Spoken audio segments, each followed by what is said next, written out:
Bienvenue dans votre émission Coffres idées. Nous continuons nos études au niveau de la gestion chrétienne de la vie. Nous avons parlé de la dîme, des offrandes. Aujourd'hui, nous allons discuter de la fidélité du gérant. Dans ce monde de difficultés, dans ce monde où règne le mal, pourquoi devons-nous être de fidèles gérants dans la vérité? Nous allons discuter avec Widgis, Carole, Makis et Maël. Et nous allons prier avec Makis. Ferme les yeux. Nous te sommes, Seigneur, infiniment reconnaissants pour ta grâce, ton amour, toujours manifesté à notre endroit. Merci, Seigneur, pour cette opportunité que tu nous donnes de pouvoir discuter à travers ta sainte parole. De ton amour infini, puisses-tu nous laves complètement de nos péchés. Tu nous accompagnes, Seigneur, et permets que tout ce que nous aurons à dire soit venu directement de toi. Au nom de Jésus, nous te prions. Amen. Amen. Amen. Ouvrons nos Bibles et lisons dans 1 Thessaloniciens 4, verset 7. Alors je lis 1 Thessaloniciens 4, verset 7. Car Dieu ne nous a pas appelés à l'impureté, mais à la sanctification. Et dans d'autres versions, il est dit « Dieu ne nous a pas appelés à vivre dans l'immoralité, mais dans la sainteté ». Aujourd'hui, il faut reconnaître que nous vivons dans un monde complètement immoral. Voilà. Des choses qu'on n'imagine même pas se déroulent autour du monde. Malheureusement, ces choses entrent au fur et à mesure dans l'Église, puisque l'Église fait partie du monde. Et nous savons au sein de l'Église, Jésus dit lui-même, laissez pousser le bon grain et l'ivraie. Donc, il y a ces deux éléments qui sont là dans l'Église aujourd'hui. Et il faut avouer qu'il est de plus en plus difficile d'être fidèle à la parole de Dieu, alors qu'il y a autant d'influences négatives qui existent. Mais pourquoi devrais-je être un gérant fidèle de la vérité? Parce qu'en tant que gérant, je dois représenter le maître. Et le maître, lui, c'est la vérité. Donc, il me faut être conforme à la personne que je représente. Et puis, mine de rien, quelqu'un qui nous fait confiance, c'est une... on a quand même une responsabilité en clair. Inconsciemment, on a envie d'être à la hauteur de ce qui nous est confié. Et c'est même pas un devoir vraiment, c'est pas une obligation, mais c'est une volonté de bien faire. On aspire tous à ce qu'on soit reconnu dans le bien. Mais lorsque la majorité, puisque lorsqu'on sent que les choses prennent une tournure vers, je dirais, l'immoralité, est-ce que c'est facile de rester dans cette vérité en tant que fidèle gérant? On a l'exemple dans le Nouveau Testament avec les talents. Les autres pouvaient dire que, bon, lui, il est allé cacher son truc, donc nous, on va faire la même chose. Donc, ils ont décidé de faire ce que le maître les a demandé de faire. Donc, Dieu nous demande d'être des ambassadeurs fidèles. Peu importe ce qui se passe autour de nous, peu importe les gens ne sont pas fidèles, mais nous, notre obligation, c'est d'être fidèles envers Dieu. Parce que n'oubliez pas que le salut est personnel. Donc, ce n'est pas individuel, ce n'est pas collectif, c'est personnel. Donc, si moi je veux aller au ciel, je dois être fidèle envers le maître. Donc, c'est ça. On ne doit pas se poser des questions. Est-ce que Widgis est fidèle ou est-ce que... comme on l'avait dit la semaine dernière, ce n'est pas mon job. Mon job, c'est d'être fidèle. C'est de donner l'exemple en tant que disciple, en tant que gérant, en tant qu'enfant de Dieu. Si Dieu nous appelle à faire la différence dans ce monde, ça ne va pas être facile, mais Dieu nous a dit aussi qu'il ne va jamais nous laisser seuls. S'il n'a pas laissé les 3 Hébreux seuls, qui ont fait la différence pour sa gloire, pour faire briller sa gloire, donc nous, si autour de nous, même si les gens font des choses qui ne sont pas, qui font pas partie de la volonté de Dieu, nous, en tant que disciples, ambassadeurs, nous devons rester fidèles, peu importe ça nous coûte notre vie, nous devons rester fidèles à Dieu. Oui, Carole? Oui, je voulais dire qu'il faut toujours dans 1 Thessaloniciens 4, au verset 3, nous lisons « Ce que Dieu veut, c'est votre sanctification, c'est que vous vous abstenez de l'impudicité. C'est que chacun de vous sache posséder son corps dans la sainteté et l'honnêteté, sans vous livrer à une convoitise passionnée, comme font les païens qui ne connaissent pas Dieu. » Ça veut dire quoi? Ça veut dire que si nous connaissons Dieu, et Maëlle parlait de responsabilité tout à l'heure, ça implique que nous devons agir comme des gens qui connaissent. Nous ne pouvons pas agir comme des ignorants.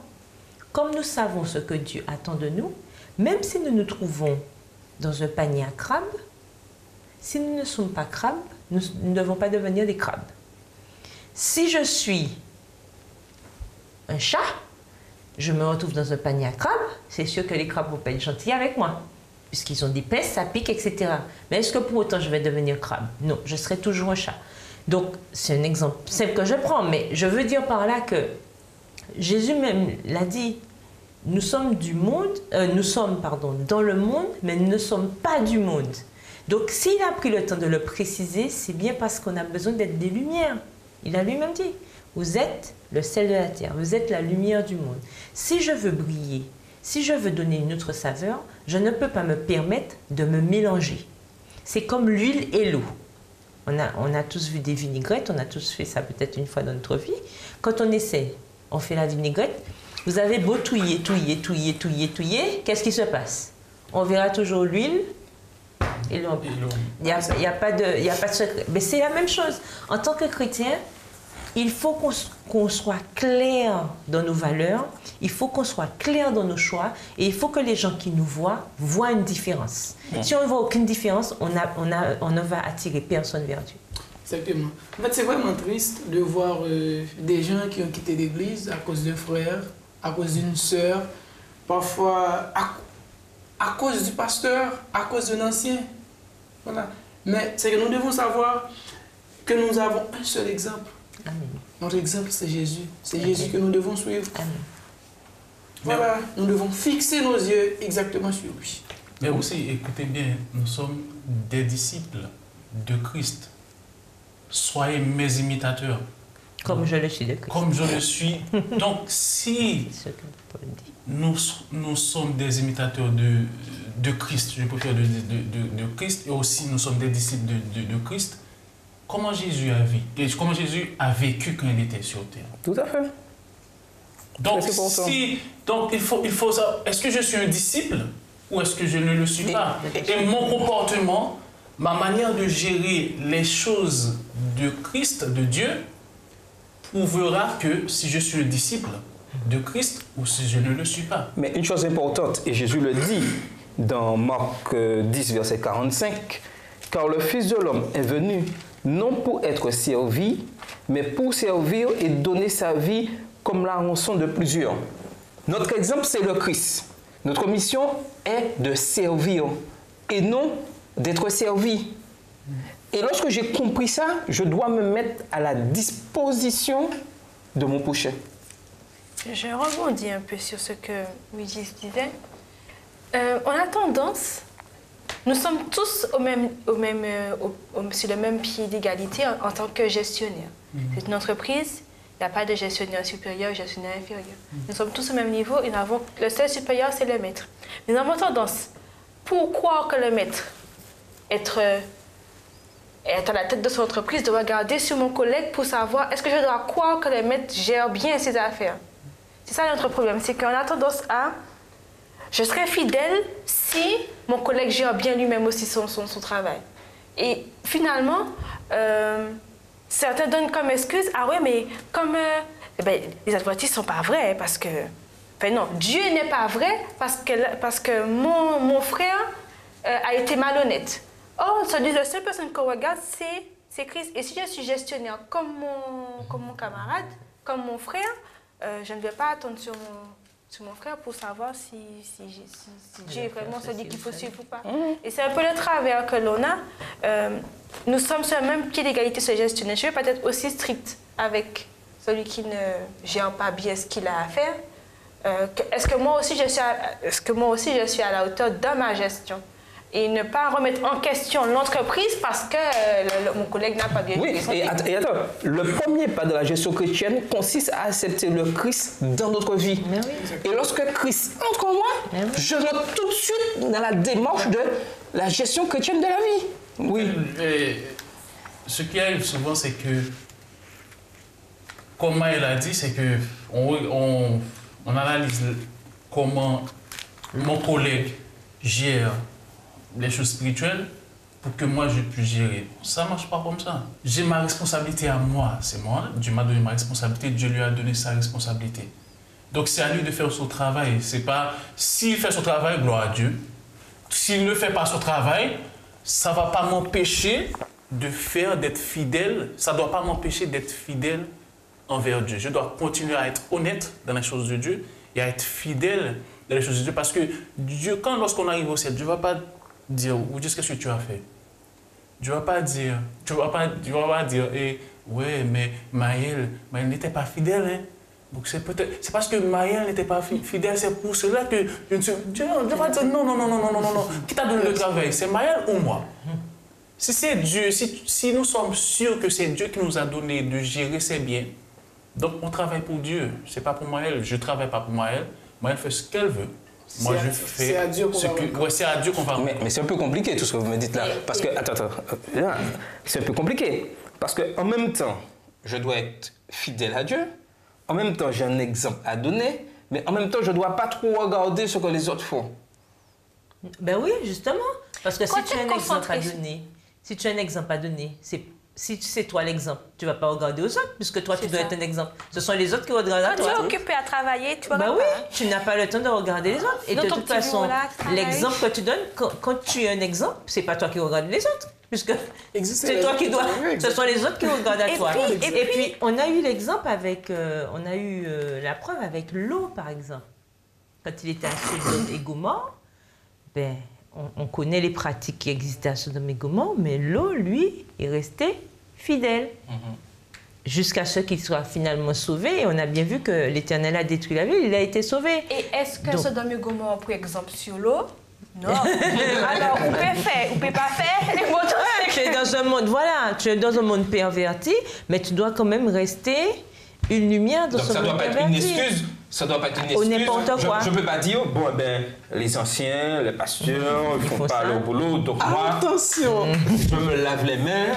Attention. Je ne peux pas faire parce que, attendez, c'est eux qui dirigent l'église. Moi, je ne vais pas aller à l'encontre. Mais il n'y a pas que aussi. Il y a aussi ceux qui m'entourent. Je veux dire, quel que soit le membre d'église qui est autour de moi. Je vais prendre un petit exemple clair. Quand on a des exemples de mœurs dans nos communautés, malheureusement, eh bien, un tel fait ses petites affaires à côté, elle vit avec son petit ami, nanana. Moi, en tant que jeune, quand je vois ça, je sais que ce n'est pas une bonne chose. Mais que je vois que finalement, ben, elle fait sa vie, elle a l'air heureuse, je précise, elle a l'air heureuse, tout se passe bien, il n'y a pas de sanction, rien du tout. Moi, en tant que jeune, j'arrive derrière. Je fais pareil. Quelle est ma motivation? Qu'est-ce que je vais me dire? Ah ben finalement, c'est pas bien, mais je vois un tel fait ça, rien ne lui arrive. Non seulement il n'y a pas de sanction, mais rien ne lui arrive. C'est pas comme si elle perd une jambe, la personne est toujours bien, la personne est en fonction, elle est heureuse. Eh ben, qu'est-ce que je vais faire pareil? Mais non, je dois garder cette directive. Dieu m'a dit que ce n'était pas bien, ce n'est pas parce que l'autre fait que je dois faire, et parce que j'ai l'illusion qu'il n'arrive rien à l'autre, que je vais croire aussi que je peux faire la même chose. Donc il faut que je reste fidèle dans mes principes. Mais en fait, c'est quelque chose qui est très difficile, surtout lorsque nous sommes jeunes. On discutait de ça, Maëlle, de la pression. Des pères, lorsqu'on se trouve dans un groupe où on sait que 90% des membres du groupe font des choses contraires à la parole de Dieu.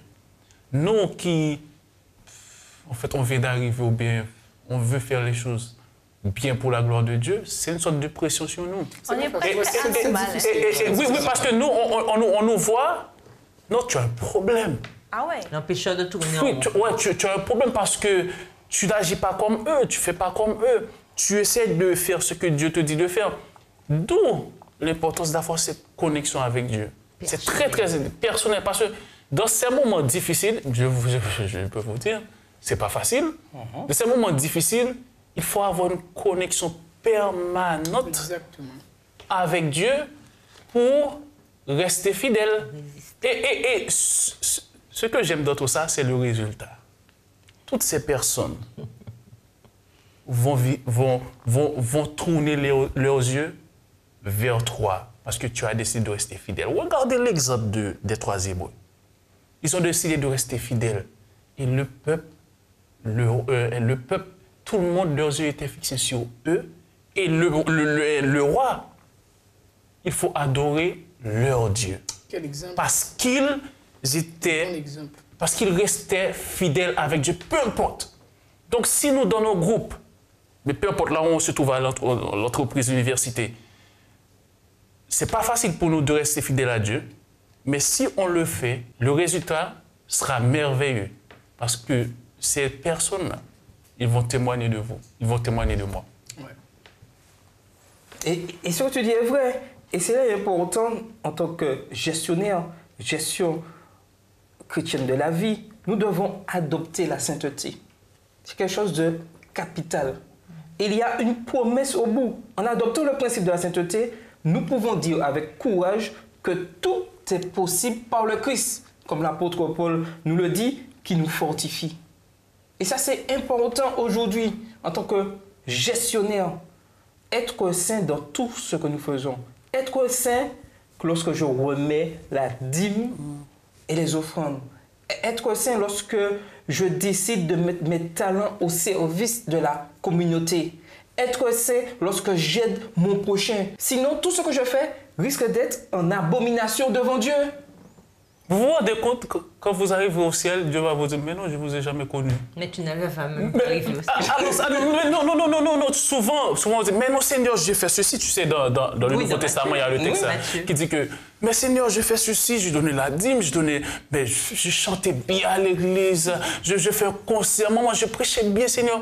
Mais Dieu va te regarder, mais dans les yeux. Connu. Mais je ne t'ai jamais connu. Jamais. Qui tu sors d'où? Et il est important. Mais ça va être dur. Attends, mais ce que tu dis est vrai. Et il est important en tant que gestionnaire chrétien de la vie, je prêche. Je fais la leçon de l'école du sabbat.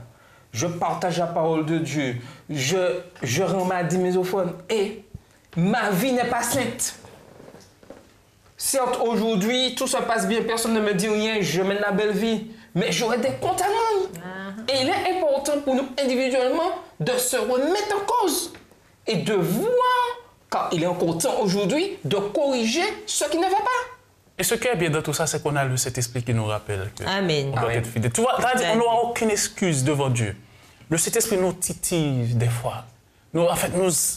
Quand tu vas faire le truc, le Saint-Esprit te regarde. Il ne faut pas faire ça. Il met des fois des gens pour nous rappeler. Des gens qui te rappellent que Dieu dit qu'il faut arrêter. Mais toi, tu persévères. Après, quand tu arrives au ciel, j'attends que Dieu me donne. Mais tu as été fidèle donc. mais arrêtons, Dieu est un Dieu juste. Donc il va dire, mais oui, dis, attends, tu sors d'où? Allez, dehors. Moi, je ne veux pas ça, je veux aller au ciel et recevoir ma couronne par la grâce de Dieu. Donc, je ferai tout par la grâce de Dieu. Donc, j'espère qu'on fera tout pour être fidèle dans tout. Qu'on faut idées au ciel, oui. Yes. Alors, donc, je disais... donc, je voulais revenir à 1 Thessaloniciens 4, verset 8, qui nous dit, tu parlais de cet esprit-ci justement, « Celui donc qui rejette ses préceptes ne rejette pas un homme, mais Dieu, qui vous a aussi donné son Saint-Esprit. » Donc, ça veut bien dire que Dieu nous a donné tous les outils, on l'a vu il y a quelques semaines, qu'il nous a donné tous les outils pour que nous puissions aller de progrès en progrès, puisque la sanctification, c'est ça, c'est progresser jour après jour. Donc, si nous laissons l'Esprit Saint faire ce travail en nous, forcément, il y aura des résultats. Et nous n'aurons pas à rougir lorsque le Maître reviendra, puisque nous avons eu la parabole des noces, dont je pense que tout le monde ici a déjà lu, où tout le monde, on a invité tout le monde a été admis dans la salle, et quand le Maître est passé, il a vu qu'il y a un petit qui n'avait pas la tenue de noces. Pourtant, il a eu accès. Donc, il savait très bien qu'il venait à des noces. Et qu'est-ce que le maître a fait? Ah non, mon ami, mais comment tu as fait pour entrer? Non, tu n'as pas la bonne tenue. Qu'est-ce que le maître a fait? Voilà, jetez-le dehors. Il y a les cuillères des boissons dedans. C'est dur, alors qu'il était invité. Il Ok. accepté simplement. Et on l'a tel qu'il laissé est. rentrer. Attends, mais il aurait pu est rentré. Mais Dieu aurait dû l'accepter tel qu'il est, puisqu'il nous dit venez à moi tel que vous êtes. Non, il a dit venez à moi tel que vous êtes, mais il n'a pas dit restez comme vous êtes. C'est cette partie-là qu'on oublie. Non, parce que le plus souvent, il faut avant que nous prenions cette partie, nous disons que oui, Dieu nous devait tel que nous je sommes. suis. Donc, je persiste à rester tel que je suis et refuse d'être transformé, puisque la parole de Dieu me transforme. Et lorsque je suis transformé, je suis accepté par Dieu, par le sang de Christ. Et il faut que je comprenne que ça c'est important. Je ne peux pas rester dans ma situation de péché et dire oui, tel que je suis, le Seigneur m'accepte. Et puis, je n'avance pas, puisque là on a la preuve que dans la parabole des noces, tout le monde était invité, mais il n'avait pas l'habit, donc il a été exclu. Ce que j'aime dans cette parabole, c'est qu'on voit la liberté, le choix. Exactement. Elle dit, nous sommes tous invités. Jean 3, verset 16, Dieu a tant aimé le monde qu'il a donné sa vie. Pour tous ceux qui croient en lui, tous ceux. Donc, Dieu invite tout le monde. C'est ouvert à tout le monde d'avoir la vie éternelle. Mais on a un choix à faire. Pour avoir la vie éternelle, il faut respecter le sabbat, il faut remettre la dîme, offrande, il faut respecter les 10 commandements, il faut être fidèle, il faut gérer bien les choses spirituelles, les choses de Dieu, les choses de la vie. Il faut être honnête dans tout. Si on ne respecte pas ça, Dieu va nous dire, mais attends, tu n'as pas l'habit. Et c'est ce qu'il va faire, c'est ce qui va nous donner l'habit. Hein. Notre honnêteté, notre fidélité et la foi que nous avons et l'amour que nous avons en Dieu. Donc nous avons un choix à faire. Est-ce que nous voulons vivre dans une vie de compromis ou être fidèles à ce que Dieu nous demande?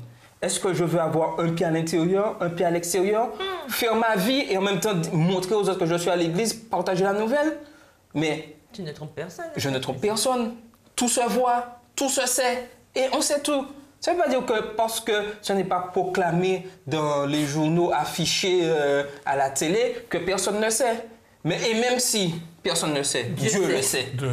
Et ceci seulement de nous permettre de corriger ce qui ne va pas. Et il n'est pas trop tard. La porte de la grâce est encore ouverte aujourd'hui. Il n'est pas trop tard pour nous jeunes qui, des fois, c'est vrai, nous avons pris le pli des habitudes. Ça se fait comme ça, je fais. Presque, c'est bon comme ça, allons-y. Tout le monde le fait, je fais. Non, aujourd'hui, Christ nous demande à être différent, à être vrai dans sa vérité, à mener une vie sainte comme il le veut. Et si je dois aujourd'hui arrêter, il faut que je laisse le Saint-Esprit travailler en moi et de dire stop maintenant, ça suffit.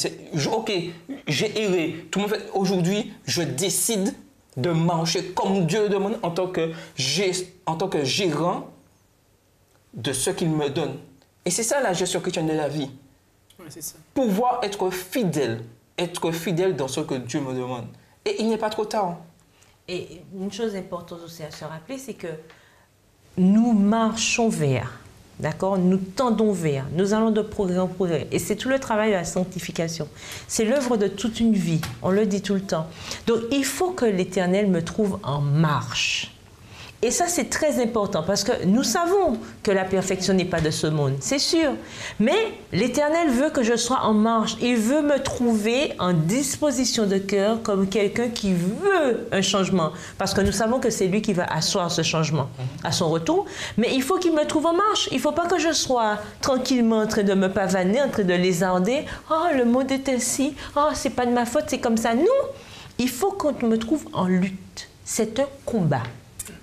Et on n'a jamais vu dans un combat des soldats assis tranquillement en train de siroter.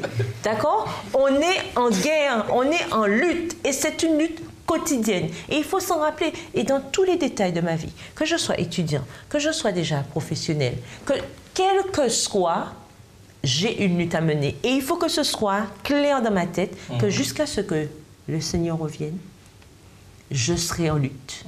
Parce que c'est jusqu'au bout, c'est celui qui persévérera jusqu'à la fin qui sera sauvé. Et si la Bible dit, la parole de Dieu ne ment pas. Donc nous devons continuer et persévérer. Parce que si nous lâchons un pas, Je vous assure que l'ennemi, il ne dort pas.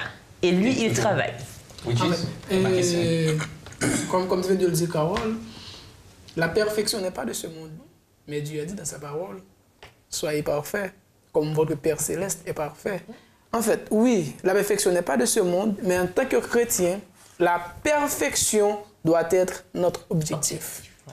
Bon, je vais juste rebondir sur deux choses. C'est que, en fait, dans notre sphère, Dieu veut qu'on soit parfait. Dans notre sphère. Parce qu'on ne sera jamais parfait dans notre sphère comme Dieu. C'est impossible. Okay. Donc, dans notre sphère, Dieu veut qu'on soit parfait, que les gens n'auront rien à dire sur nous en tant que chrétiens. Irréprochable. Donc, tu as dit quelque chose. Ce que j'aime avec Dieu, c'est qu'il est un Dieu de grâce. Et ce qui est bien dans tout ça, c'est que Dieu sait tout. Donc, je ne peux rien lui cacher. Si Dieu sait que je suis un menteur, je peux cacher tout le monde. Mais Dieu, je ne peux pas le cacher. Donc, c'est mieux d'aller vers Dieu pour dire, Seigneur, je suis un menteur. Et il n'est pas trop tard. Je suis pas honnête.